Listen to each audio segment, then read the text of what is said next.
forget, fellows, every bomb dropped on an Axis railway yard, an Axis railway bridge, hits the enemy where it hurts him most.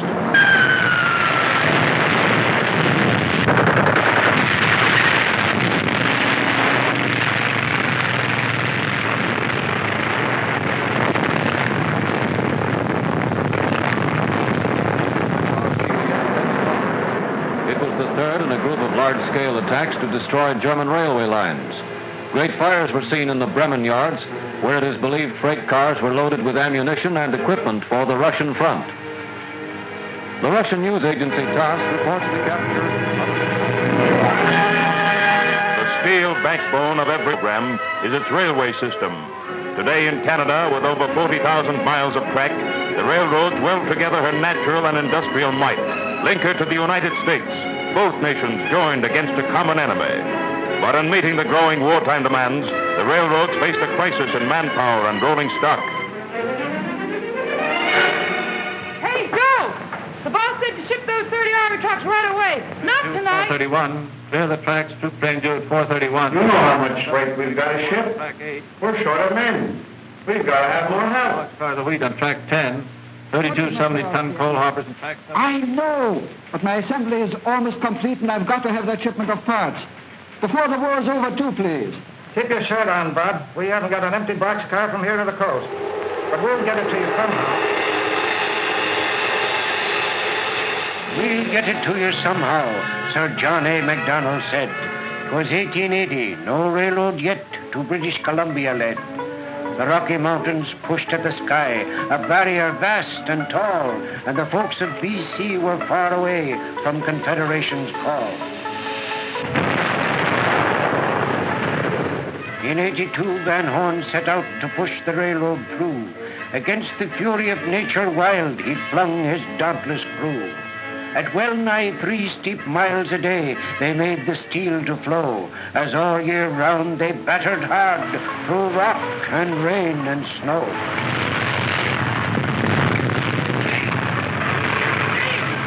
Up Kicking Horse and Rogers Pass, the valiant band thrust on, until at last in 85, their job was truly done. Strathcona drove the Golden Spike at Craigalackie Station. Our distances were linked as one. Canada was a nation.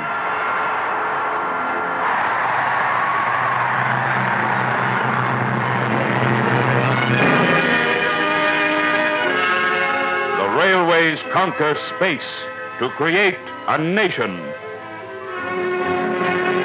This is the beginning. Nothing can keep them back. As the railways grow, so does Canada. Freight trains a mile long, tracks double, locomotives triple in size.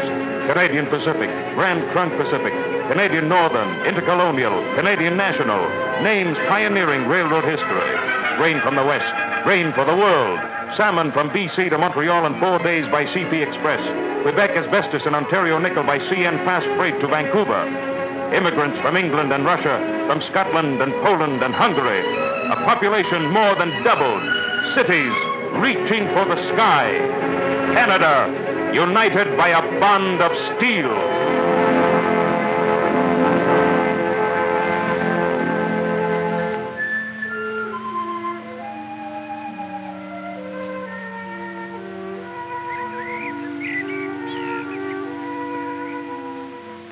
Maple Leaf, Saskatchewan. Sure, it's small beside Montreal, but our town ships whole trainloads of the finest wheat in the world to England and even Russia. That gives a town size, that does. You know, it's a funny thing. The railway station seems to be the heart of every town. And no wonder. The railroad brings the world to us and us to the world. Guess it's the 2:14 now. Yep, she's on time. So are the kids. Do you think they'd be late?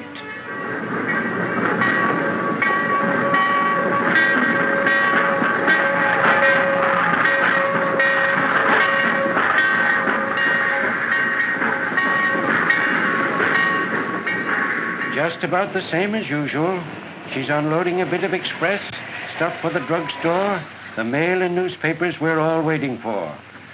There's some airmen off on leave, and a neighbor going to Regina.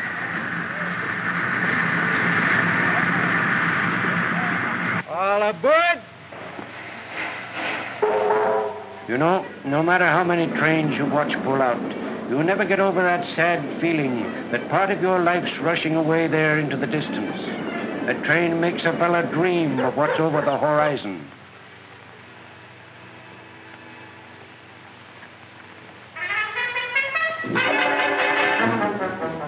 Yes, track and train are in our blood. Everybody is a potential Casey Jones, even if his Cannonball Express is a table model, his Continent only the living room carpet. Railways are fun.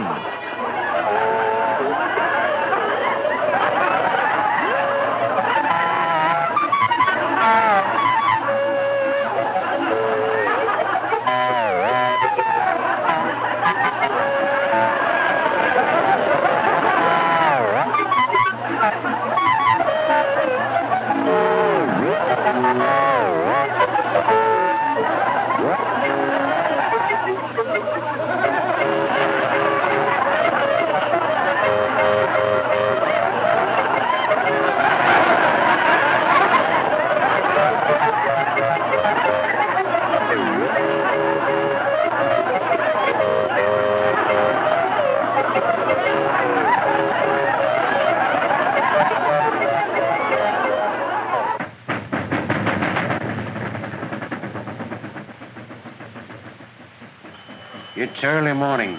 The great engines, motionless and tired, purr and pant softly. You can smell the sharp bite of engine smoke.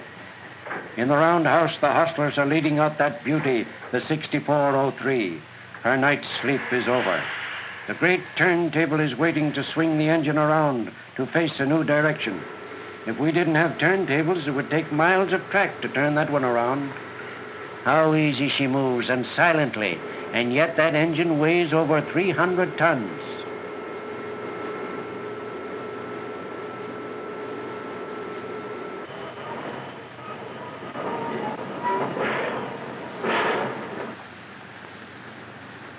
Some of the engineers on the early runs are signing in. Joe Williams is on the passenger express to Chicago, and Sam Jones drives away freight. Stops at just about every station, dropping one boxcar and picking up two. Freight, you know, is the main business of the railway companies. They say if you want a big job, go wash an elephant. Well, the maintenance crews know all about that as they go over every inch of the big locos, getting them ready for the day's run.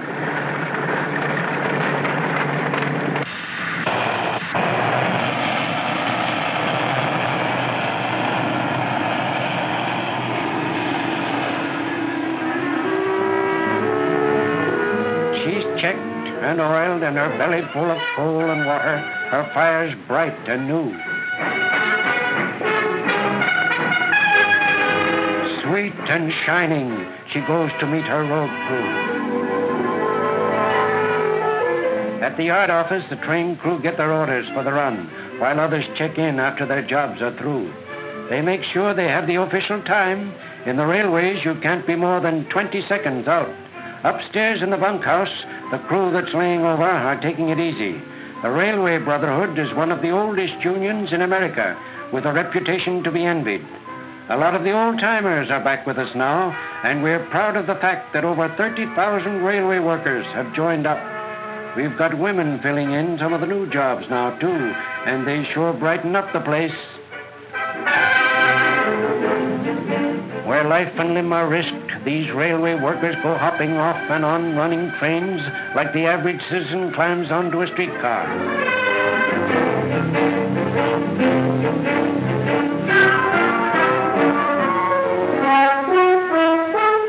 Behind that devil-may-care way is experience learned the hard way. On their skill and integrity rests the safety of all the lives and valuable property entrusted to the country's railroads.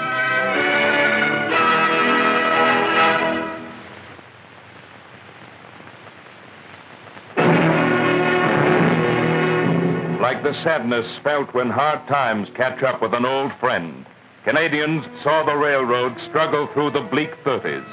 Of the little cargo they carried, some was human freight, the unemployed looking for work. While next to the railway lines, the air was thick with the exhaust of transport trucks, and a whole generation grew up knowing as their only means of transportation the automobile. And it was the automobile that took a continent's tourists to see Canada's natural wonders.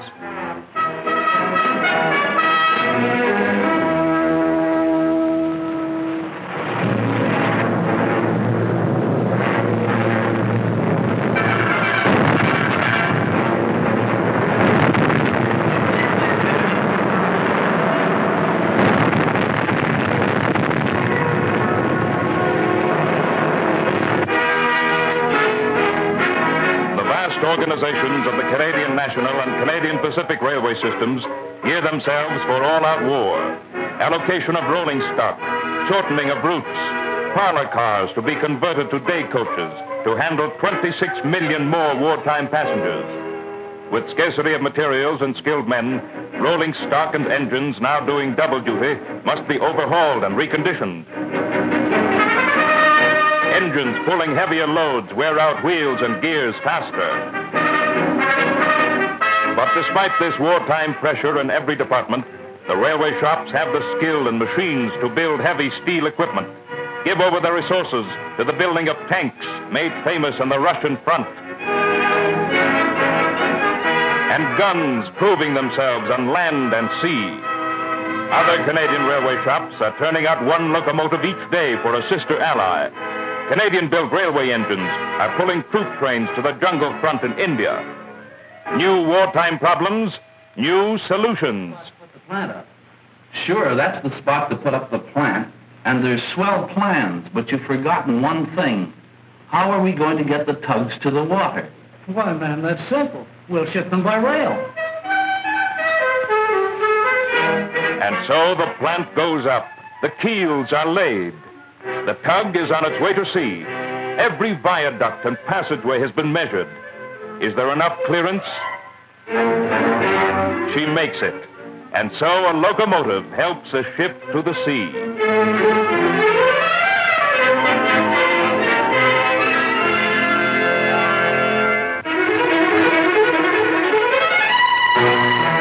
As Canada's war effort leaps ahead, 150,000 railway workers, manning the country's largest wartime industry, open the throttle for the railway's longest and greatest haul in history.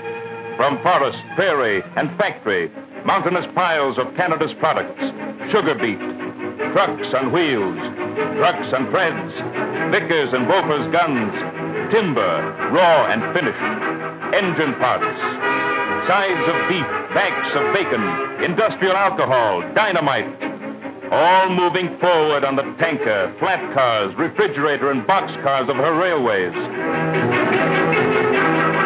In this ability to marshal their strength for war, Canadians see the foundations of their country's tomorrow in a world at peace. Summer and winter, battling against the worst railroading conditions of any country, Canada's proud railroads are getting the goods and men through, feeding the lines across the sea.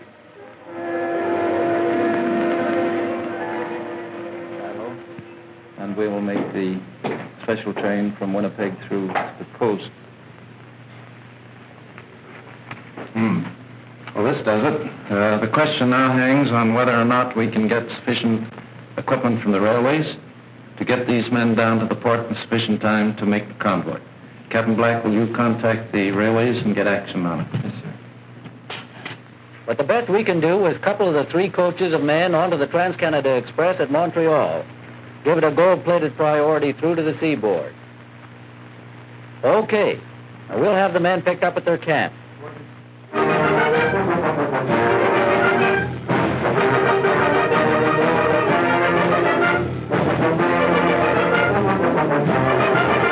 It's up to the railroads now to get Company B through to the convoy.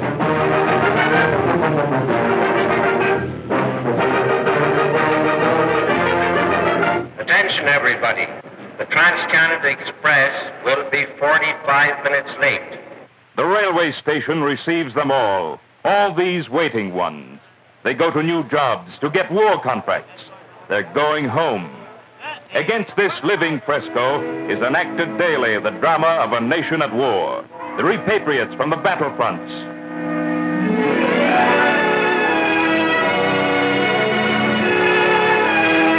The homecoming sons and husbands.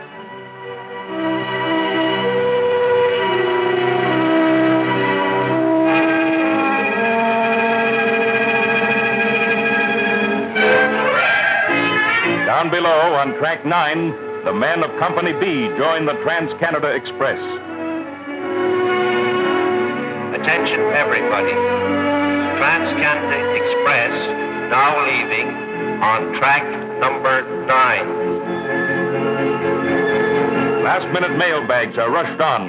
The waiting train is ready with its waiting load. All aboard.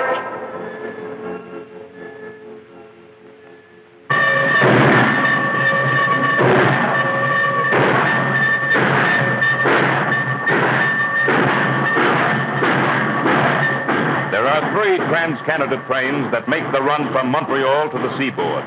Passengers come all the way from Vancouver. They pass through mountain ranges, cross flat prairie, wind down around Ontario lakes, hit 70 miles per hour to Montreal. Except for the attaching of Company B to this train, it is just like any other run.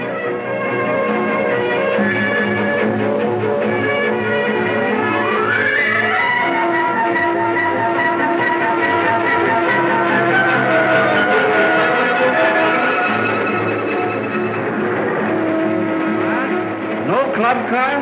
No, sir.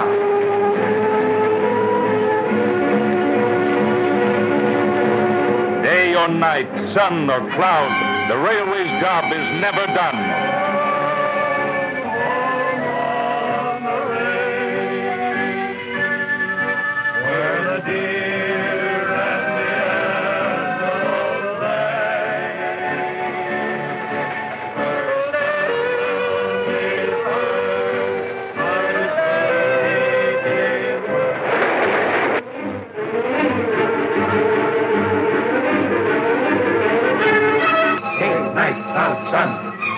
Railway job never done. Day, night, cloud, sun.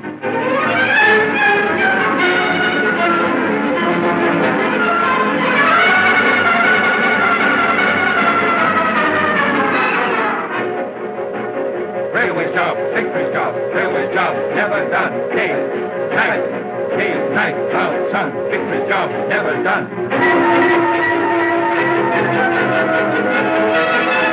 Railway job never done. Day, night, cloud, sun, never done. Cloud, sun. Cloud, sun.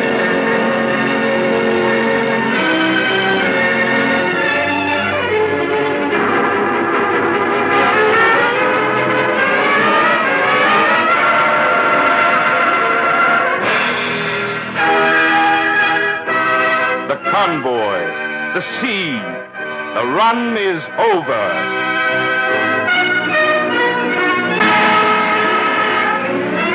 Soon the men will be on board ship, but the railroad's job goes on. More goods to haul, more men to transport. Taking Canada to the world.